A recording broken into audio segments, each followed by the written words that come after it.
So first of all, I've done these a few times, and I've actually got a few awards in WSWA, and after like the second time, I kind of figured out that people don't know who the hell I am. So, especially out here in California. So, I like to say that Latitude Beverage is one of the fastest growing 500,000 case wine brand companies that really nobody here knows about. And it's really because we do business in 14 states, mostly in the Northeast, Chicago, and Colorado.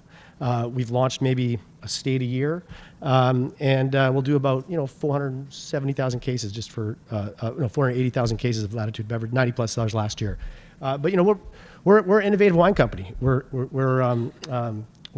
come out with about a new brand every year right now. We work hard to try to provide great values for our customers. That's really what we're all about. Try to find market niches and work relentlessly to get a best value for our customers as possible. And we're competitive. It's hard.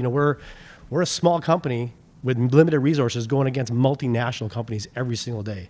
And it's very, very competitive out there. So we're competitive people. So we're a scrappy little company based out in Boston that, tries to fight every day against the big guys. And what I'll show you, in some instances, in some markets, we're winning.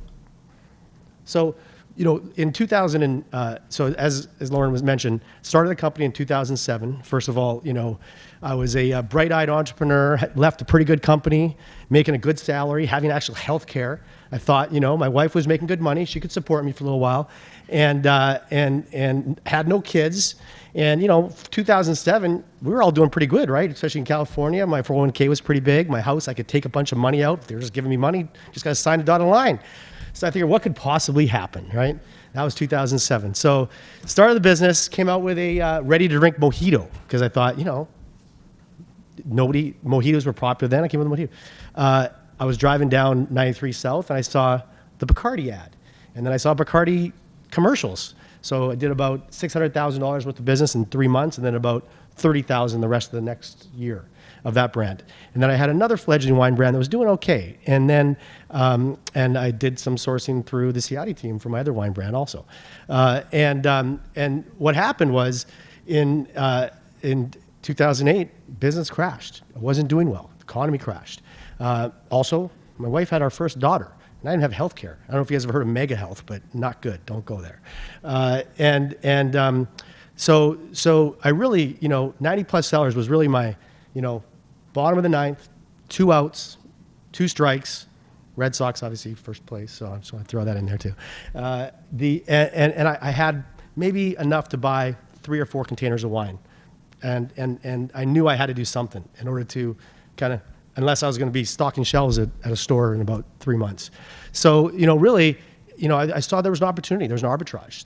Back in 2008, there was, 2 things. There was a financial collapse. So it was one of the first times, especially in the U.S., that wines over $15 actually went down in sales. In 20 years, $15 and higher wines have been increasing double digits.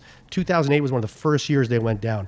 So there was an excess inventory of wine, and it also coincided with global yields, huge yields all over the world. So, as a, Boston kid, I can't drive up to San Francisco and go up to Napa and kick barrels and meet some of these winemakers and buy wine. And a lot of times people won't even answer my phone calls, but it was a different environment back then where I was able to just, call up wineries. And literally, that's what I did. And that's kind of how the 90 Plus Sellers name came about. Is what I did is I was like, how do you start? How many wineries is there in just Spain? Probably like 5,000 wineries just in Spain. How many wineries are in California? Steve, how many wineries are in California? Probably 4,000, 5,000. So throw myself a lifeline in the ocean of wine. Basically what I did is I did what consumers do. I went on Robert Parker, I went on Wine Spectator, went on the Wine Enthusiast, I actually went on websites like other retailer websites that feature 90 rated wine. I said, not that ratings are the end all be all, and then people drink a wine, they don't drink a number, but I figured just to throw myself a lifeline in wine, just to filter out all those options in the market, I would just database the wines and use a third party and say, I'm only going to contact wineries that had a pedigree of accolades. That wine had a pedigree of 90 rating, gold medal, something, just to have a starting point. And that's what I did. I sat at that point, it was my baby room, my nursery, and I emailed up to 50, 60 wineries a day. Out of those 50, 60 wineries, maybe 5 would respond, and about half of those would send samples. Got samples, and tasted them with retailers because I had to get retailer buy-in on this because if I didn't, I'd be stuck with wine. It would show up and it wouldn't sell. And negotiated deals with these wineries and didn't have a brand name. I was like, hey, well, what am I going to call this? I can't call this Mehra wines. Why do people want to buy wine from me? And I was actually driving my wife to work, and she was like, well, you're sourcing wines that your criteria is you're buying and you're filtering out. You're only doing wines that have 90 rating. Just call it 90 Cellars or 90 or something like that. I was like, has to be trademarked. There's no way I could do that. Went home, checked. It wasn't, and I trademarked it. So, and that is how we launched 90 Plus Cellars. So, and that's still how we do a lot of our sourcing today. Things have changed though, obviously. We're not in the same financial, Steve just talked about, we're getting closer to balance now.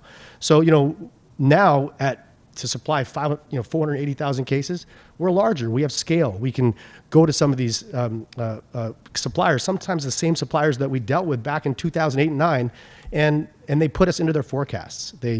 They work with us and they make the wine for us. Let's just say they used to sell grapes. Well, now they just don't sell as many grapes and they make wine for us.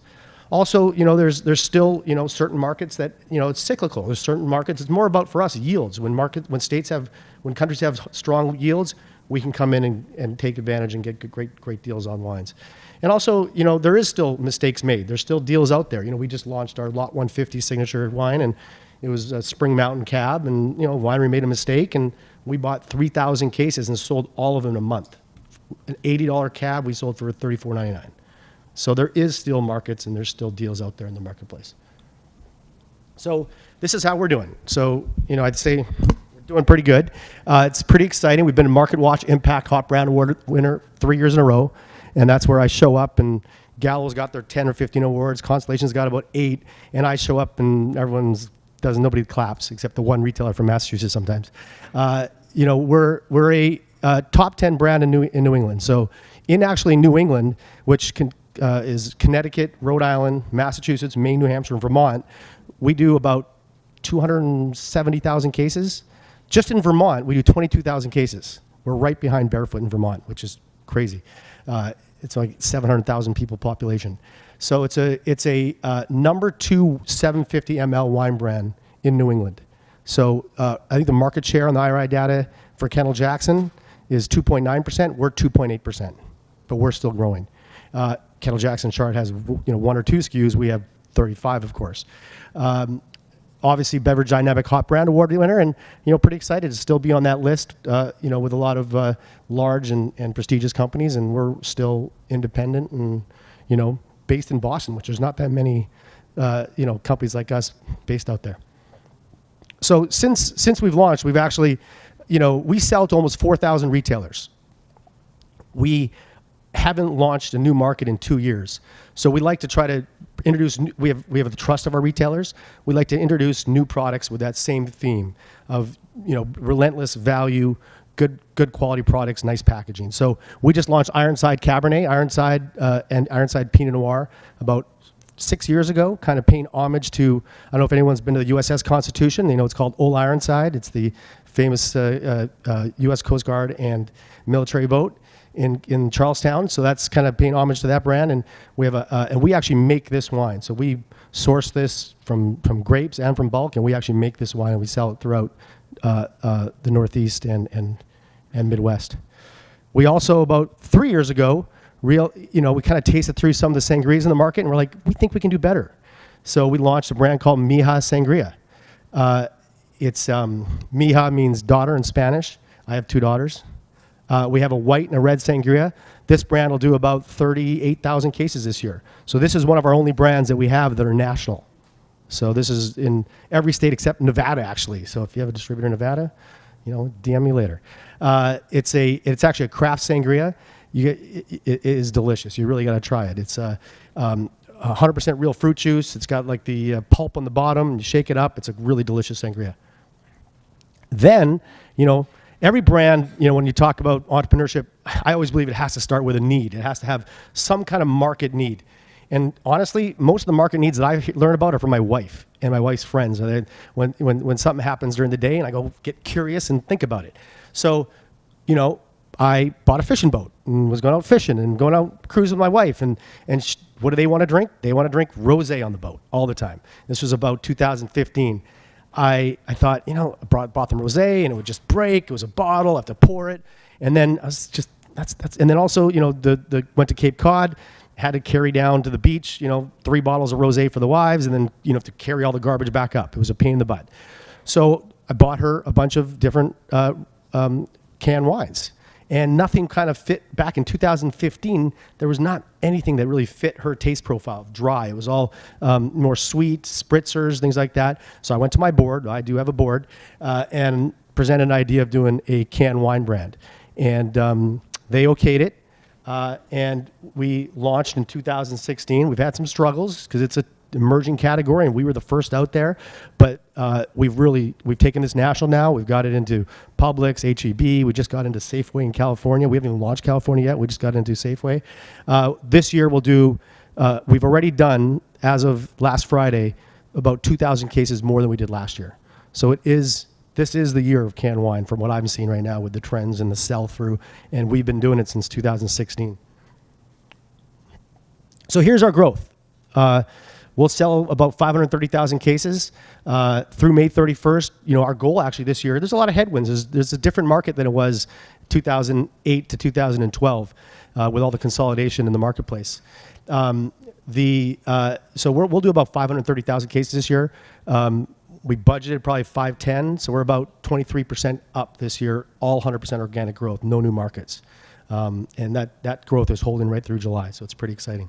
But you can see kind of the trend and where we started in 2008. This is kind of a fun slide, that I like to talk about because, it's all, my presentation more about just wine is about entrepreneurship. And I've always been an entrepreneur since I was a little kid and didn't really want to work for $5.50 an hour. And I'll tell you, in 2008, I already told you that's when I started the company.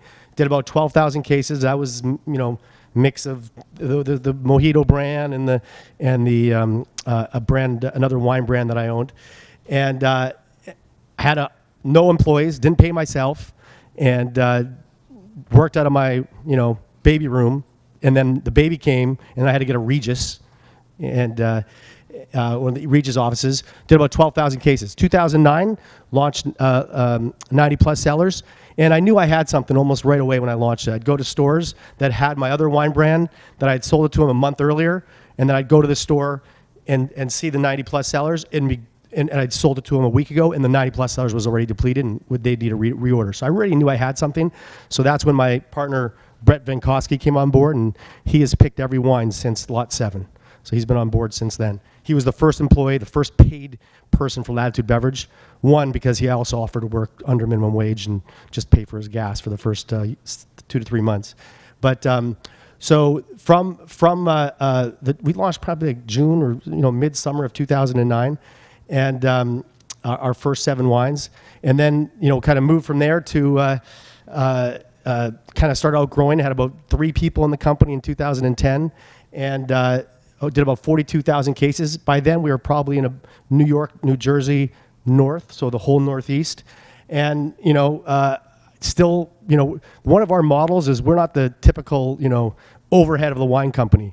Back in 2008 and 2009, even 2010, I was a salesperson. I was out selling. In 2008 and 2009, I was the delivery guy. I would sell on Monday, deliver on Tuesday, sell on Wednesday, deliver on Thursday, go and fight for checks on Friday. Fridays I would take Dunkin' Donuts coffee to try to get those checks. So 2010 started with my first kind of office, but it was basically, I don't know if you guys have heard of Harpoon Brewery. They're an investor in our company, and it's a great local brewery in Boston. And they were blowing up their second floor to put in a bar upstairs. So it was just a completely blown out floor, and he kind of hit some stumbling blocks in the application, and it was just empty. So we basically had a closet up there with no heat and one cord where we just plug everything into for 2.5 years. They gave us free rent up there. Then we got kicked out of there. Within 30 days, I had to find a new spot because he had he got his permit last minute, and we ended up above a liquor store in Brookline. But really, one of the things that helped us get to our next level was a feature in the Boston Globe. So in 2012, March 2012, the Boston Globe reached out to me and said, we're doing a report on your wine. You can participate in it or you don't have to participate in it. We're going to do the report anyways. We're going to be buying your wines off the shelf, and then we're going to be buying actually 90 rated wines from the shelf at round your price, probably higher. And we're going to have 5 sommeliers taste the wines and give us their opinions. We decided to participate, so we were interviewed for it. And it went well. We ended up, when I was walking to the store to grab the paper, I was nervous. This could sink or really take our company, take off. And I was thinking, I'm like, do I really even want this? And ended up front page of the Boston Globe Money section. 3 of the 5 wines they picked, they liked ours better. And one of the wines they picked was actually our supplier. It was the exact same wine. And another one of our wines was our Barolo they bought for $25 from us. And they bought a $75 Barolo, and they picked our $25 Barolo as their favorite. And that really took off because it got on CNN, CNBC. We started getting a lot more press. And that's when 2012 is when we started launching Chicago, started getting into the Mid-Atlantic. And that's when we were able to start launching new markets because our business doubled that month, and it never looked back in 2012.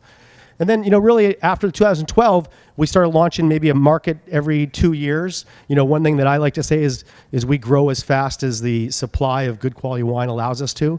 And also we, as you grow, the fear is, keeping and not diluting what got you there, that scrappy nature, the good service. And as you grow and become national, the fear really is diluting all that, and you lose all that. And can you keep replicating it by launching big states like Texas, Florida? And we don't feel like we can, so we're not touching those markets yet. We feel like our quality will be diluted, and plus our service and our marketing will be diluted. In 2013, we started really accelerating growth up to 202,000 cases. And then really things changed for me too, where now, I've never had a corporate job. I was a sales rep for, with the Phillips Distilling after college, and then moved into, and I was always working from home. So now I'm in an office tower. I have to drive into a parking garage. This is the first corporate job I have. So it's changed from me being a brand builder and out there selling to now, it's running a company. So, we are definitely a sales-oriented business. That's our one of our core competencies is sales and getting to the market. And so 90% of our employees are sales. But really the last 2 years has been transitioning to, let our infrastructure of our business catch up to the size of the business we did. We really hit in 2014, 15, a wall where we were running our business on QuickBooks. I needed bank financing, and the bank came in and looked at what I was doing, and they're like, you're going to fall apart. How the hell are you doing this? And, we didn't know if we were making money or not making money until the end of the year we did our taxes. So, there's a real inflection point for entrepreneurs like me where you become a brand and just out there selling to business. And to become a business is different. You don't realize how much a CFO costs, how much a VP of marketing costs. And to get all that, and that's what we did in the last 2 years, is to become not just a brand, but a company. And so, we have Maria Gagliardi is our CFO, Terry Lozoff is our VP of marketing, and Brett's our director of wine, and everybody has ownership in the company. So what is a negociant? I think everyone here knows what negociant is, but it's a merchant. Started in Burgundy. They're really what it comes down to is it's somebody that doesn't have vineyard assets. We're a virtual winery. Until maybe 6 months ago, where I bought an actual forklift, my biggest asset, depreciable asset, was my Apple computer. Until that, now I had to buy a forklift, so now it's the forklift.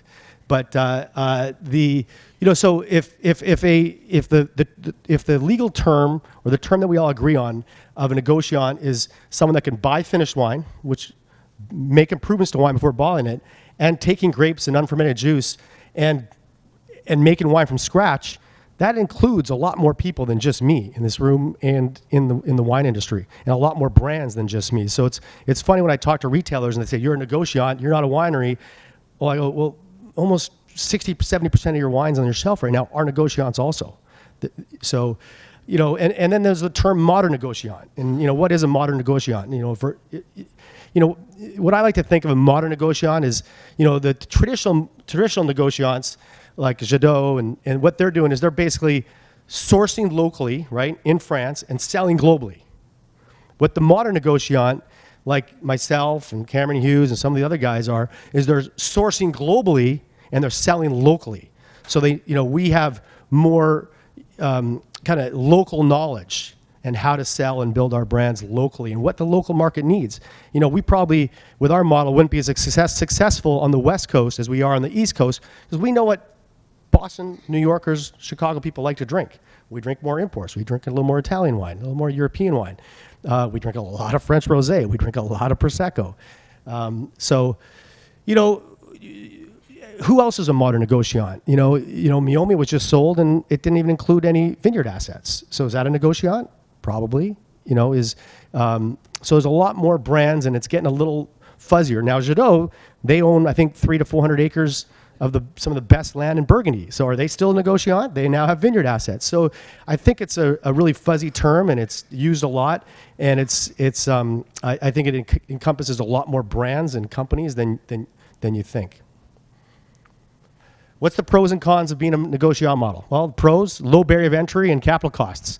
My dad didn't sell a high-tech company and leave a fortune to me, so I really had no other options. I wasn't going to go out and buy a vineyard. And I think a lot of other entrepreneurs starting out have to start as negociants unless you just IPO'd a company and you can afford to buy a vineyard.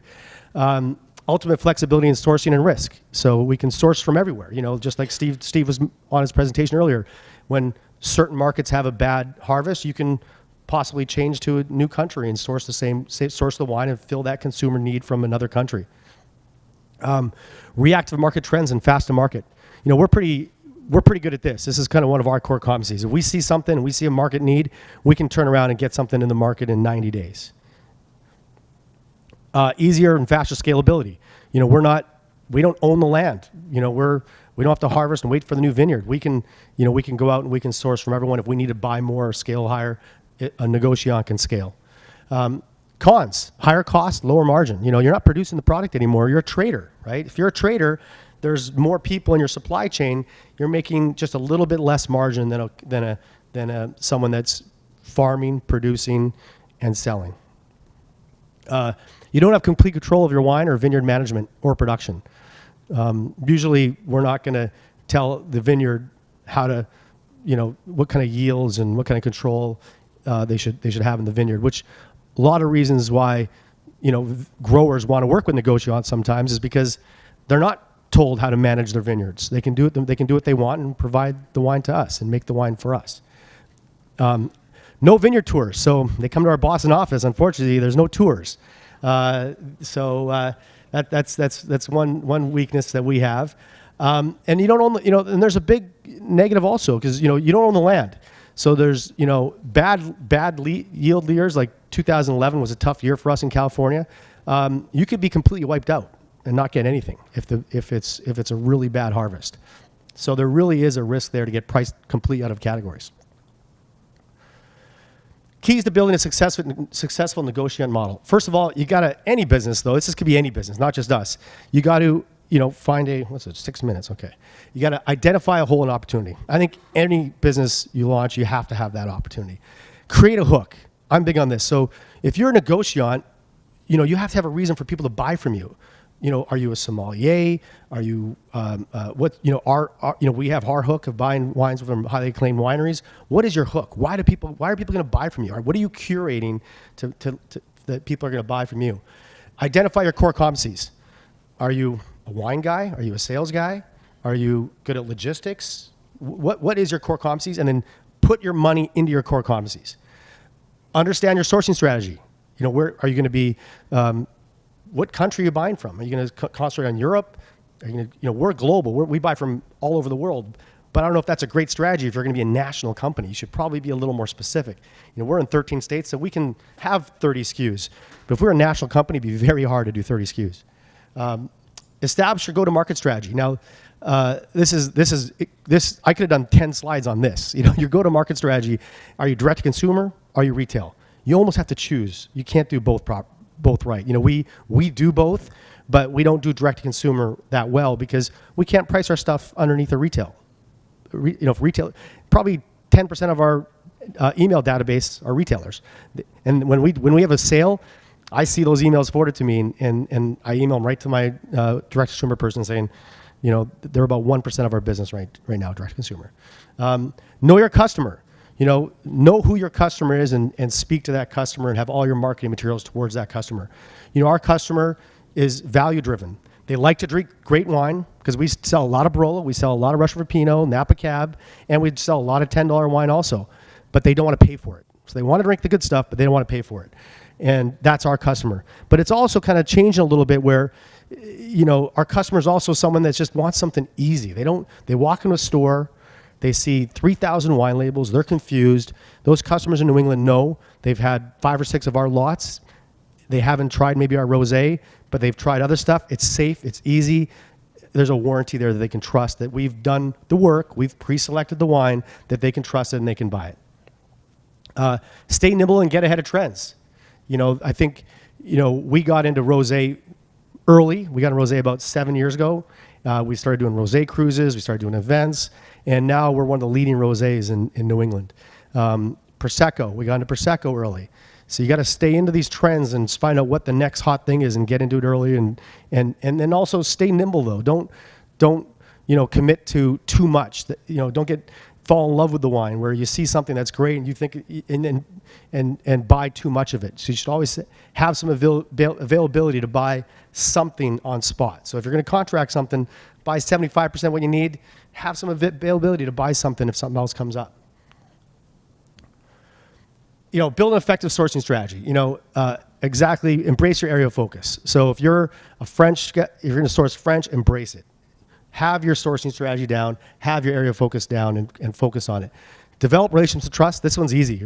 Seattle will tell you, pay your bills. You got to pay your bills. It's California, Europe, they're small markets. So if you don't pay your bills, it's going to get around quick, and you're going to be shut right out. So don't commit to too much that you can't pay your bills, and develop a good relationship and develop, you know, be honest and transparent with your suppliers. If you don't think you're going to hit goals, make sure you let them know early that you're not going to be able to hit the goals and buy what's contracted or what's been negotiated, so they can find other ways to sell that wine and work with you for the next vintage. Balance commitment with agility, and I've already kind of talked about that. Don't commit to too much. Always have some flexibility in your market. Leverage local brokers and winemakers. You know, that's what I first did. You know, when I first contacted Ciati, they told me, "Who are you from Boston? We don't know who you are." Never really got back to me until I got Dennis Schrapp, who's a fellow Canadian and Montreal Canadiens fan, which I wasn't a fan of, and that's how they actually answered my phone calls and first got me in the fold. But they had local knowledge in California that I didn't have. Introduced them, met winemakers, met people, learned the market. Our first 7 wines were all imports. I didn't have a California wine until late 2010, a Sonoma Coast Pinot Noir, and Ciati really helped me with that process of how to bottle it, how to put it in, and now we have a full infrastructure in California and do probably 120,000 cases of domestic wine. Oh, where to now? How do I go back?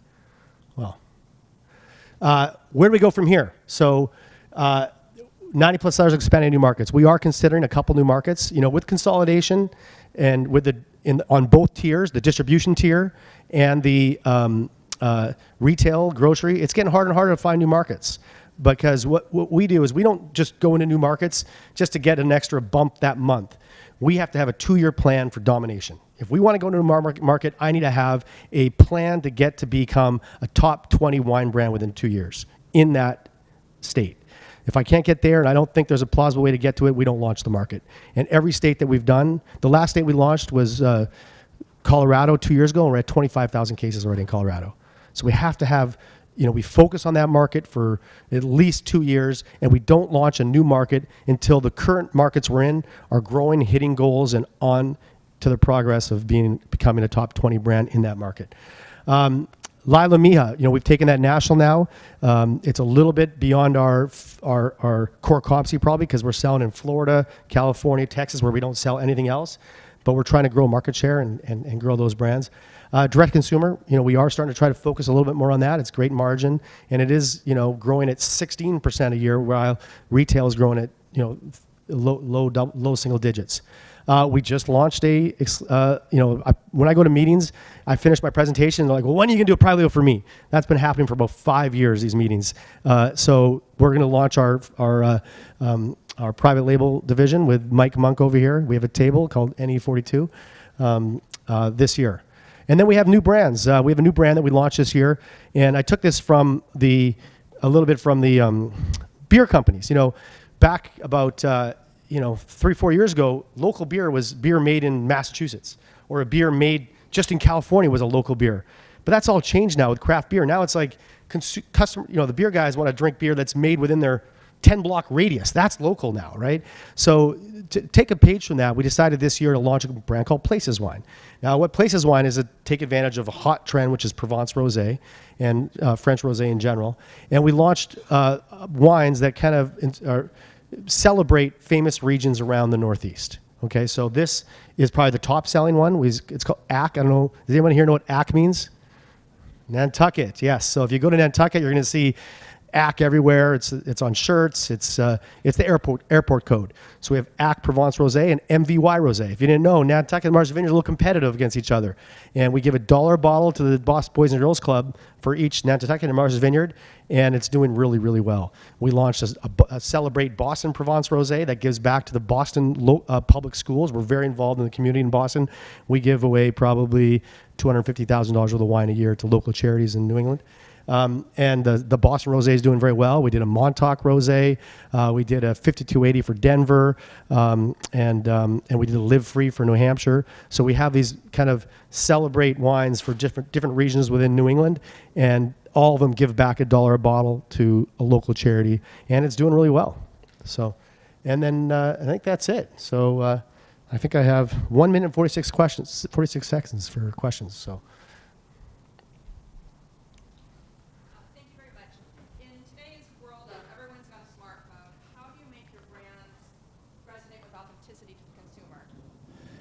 Well, they're all I think with us, because we're local, we're able to talk to a lot of consumers. We have 85 employees, 75 of them are sales reps and out there in the market. So I think a lot of it for us is and first of all, we're in a lot of independent states. We're not in a lot of grocery states. So we're talking to retailers all the time. We've been communicating the story. And so we make sure we communicate the story properly to retailers. They can tell their customers about it. And we do a lot of demos. We do a lot of, just kind of talking to our customers. And, when I first launched the company especially, I was doing demos every single weekend. But now still, we probably do, 50 to 100 tastings every weekend in our partner retail stores. So I think for us, we're trying to, we're in independent markets, which is a lot easier to communicate your story, because they still have, wine store employees that can tell our story and introduce our brand to people. But we don't have QR codes on our labels. We don't have any of that stuff yet. We haven't done the VR, virtual reality yet. We had QR codes, I think, before they got popular, and nobody really used them at all. So. So you're not using any distribution partners? Yes. So we have, where legal, we self-distribute. And where illegal, where there's tight house states, we use distributors. So especially Maine, Vermont, it's bottle states, you have to. I'd say about 65% of our business goes through our own channels, and then the rest go through distributors. What are some of the qualities that you look when you look for a supplier? Because a lot of wineries here are like work players who would want to sell to people like you. Right. So how do you scout them? What are some of the good qualities that you guys look for? Well, I think, for us, quality is number one. I think that we try to work with people mid-size and smaller that can have some kind of differentiation, that can kind of produce something, customized, a little different for just us, that little quality. But then also for us nowadays, it's also, we have a pipeline of business now where we do 70,000 cases of Sauvignon Blanc now. So now a big part of it also is just to have, back in the day in 2008-9, we could buy something from someone and just never have to buy it again. We need to know now that we're buying from stable suppliers that can supply it year after year. Otherwise, we'll have customers looking for. So it's a blend of both. We need to make sure that we're buying from people that can differentiate ourselves and make the wine just one notch better, a little more unique for our customers, but then also someone that can produce it year after year for us and supply us long term. We have time for one more question. But Kevin, you'll be around today if we have Yes, anyone yes, has any I'll be additional. around today. Okay, Yep, great. yep. Hello, I'm from New Zealand. I'm just interested in how you pay your sales staff. Are they commission based or a KPI, or how do you really? No, incentivize because them? that's a good question because we're brand builders. We don't have commission sales reps. So the problem with commission sales reps is they feel like they work for themselves. They don't work for you. They feel like, well, I'm commissioned. If I go drive an hour and a half to that store and sell one case, I'm not making any money, so I'm not going to do it. But maybe it's the right thing for our brand because of our customers and our trade. One of the big reasons why we're successful is retailer partnerships. One, we try to make sure our brand is profitable to the retailer. If we're not a profitable retailer, they're not going to carry us or they're not going to promote it. But also servicing the retailer and servicing our customers. So all my sales reps are salary plus quarterly bonuses. But their salary is enough for them to live, so that they'll do the right things for the brand and the company, not just go run after a big drop on cases to make a commission check. All right, thank you guys.